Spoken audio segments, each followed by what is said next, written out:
Misery is usually a choice we make. This morning, I sent a message to an old friend who, like me, stood at a crossroads in life about 4 decades ago. Although we chose different paths, I've noticed that he hasn't traveled far on the path he selected over these 40 years. I thought I would create a detailed presentation based on the advice I gave him. I hope this will be helpful for younger people who find themselves at a similar crossroads in their lives. Misery is not reserved for the poor. Even those who seem to have it all can suffer deeply from a lack of understanding about their own lives. It's the inability to come to terms with one's situation that truly defines suffering.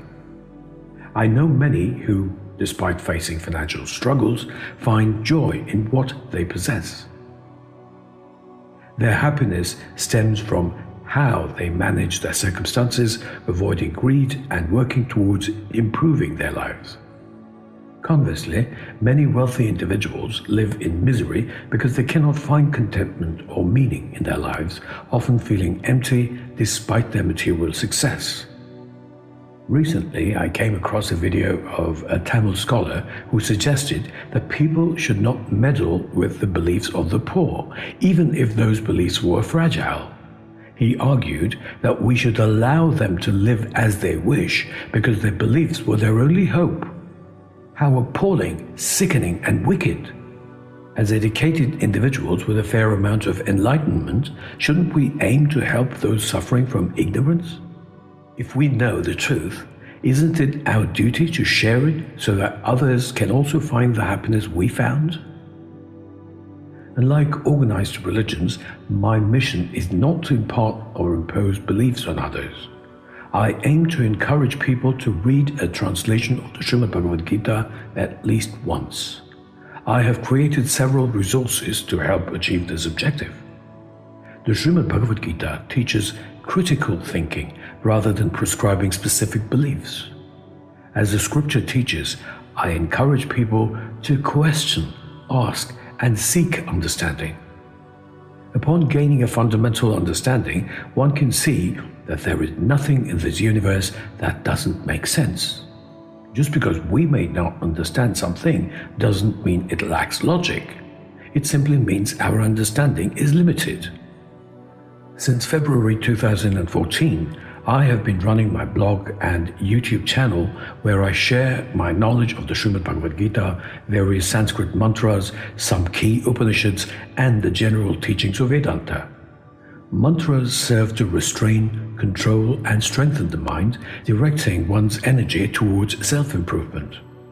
Unlike prayers in organized religions, mantras and shlokas convey profound truth about existence.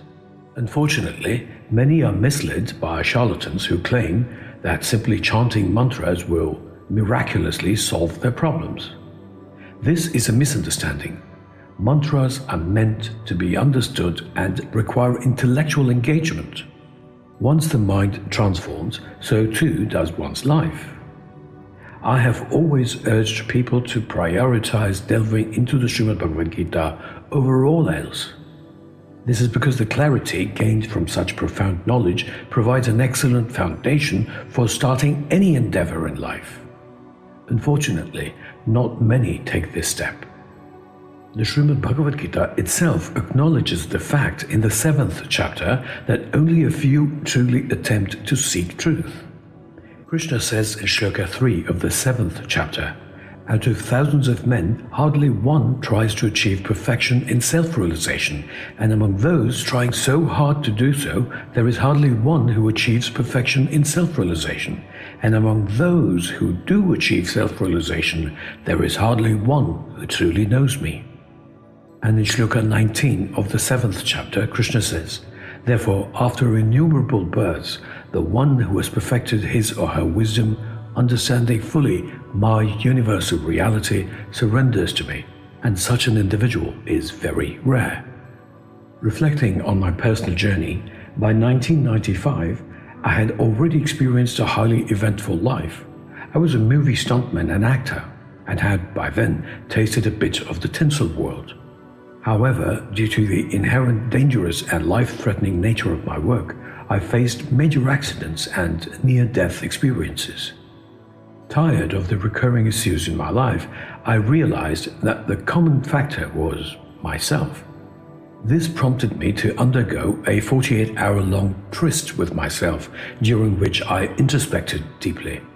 It was a life-changing experience that allowed me to identify my own flaws and abilities. Within just 4 years, my life transformed dramatically, as if a switch had been turned on, leading me to where I am today, almost 30 years later. This leads to the crux of the matter. Until one expects miracles from external sources, they can be certain that their misery will persist. The ultimate state in Vedanta is Sat-Chit Ananda, existence, consciousness, and bliss. All pain, suffering, and discontent arise from the layers of impurities in the form of delusional ideas that we add to our original nature. As Ramana Maharshi pointed out, our fundamental nature is happiness, referred to in Vedanta as Sat-Chit Ananda. The Ananda or Rata bliss becomes disturbed when we add to it baseless ideas or beliefs known as Adhyarupa in Sanskrit. When the mind is clear and blank, we naturally experience bliss. It is only when we start to think or add thoughts to our experiences through the lens of our emotions or expectations that we invite sadness, pain, and unfavorable repetitive patterns into our lives, ultimately leading to suffering. This underlines the need to begin by completely cleansing our minds. We must shed all opinions and beliefs for which we have no substantial evidence. Many of these beliefs are merely formed based on our emotions and the assumed I within us. By doing so, we can help ourselves realize the ultimate truth that lies within. Observing our challenges from a distance allows us to witness them without emotional involvement. This perspective enables us to step back from our thoughts. It is important to recognize that emotions and intelligence do not coexist. When emotions dominate, critical thinking falters. This detachment facilitates critical thinking and better decision-making, ultimately leading to an improved quality of life. Think about this. In moments of true bliss, when the mind is blank, we experience peace. The reality is that it is our thoughts that create problems. By recognizing this, we can start to shed unnecessary layers and return to our true nature. In closing, I would like to share something that may not sound soothing to some, but it is the truth. Words born from my sweat, blood, pain, suffering, and experience. Change must come from within. Most people waste their lives expecting help from others, from non-existent beings that their society has trained them to believe in, or merely from luck. Transforming one's life demands a strong resolution and a firm decision. The choice between living miserably or happily lies within us. Many individuals inadvertently choose misery, thereby creating their own troubles. It's essential to remember that no one typically compels others to live in misery. It is a consequence of their own choices. From my personal experiences, I can confidently assert that I recognize the mistakes I have made in life and have faced their consequences. Make up your mind, take your decision, and plan your life with clear targets and principles. There is nothing more important than having a well-defined plan for your life. Also remember that if the way you start your day is not different from the other days, you can be sure your life will remain the same. There needs to be a complete shift starting from your daily routine. Once you make the decision and take the first step, it should be the new you who will never return to the hole of ignorance that had caused you misery in the first place. I encourage everyone to read or listen to my latest publication, the ever-relevant Gita, a present-day rendering by Tavamitram Sarvada.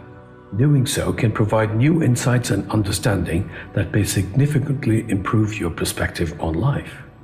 For those interested, please feel free to contact me via email with your questions, and we can explore this further together. Thank you. Stay blessed. Jai Shri Krishna.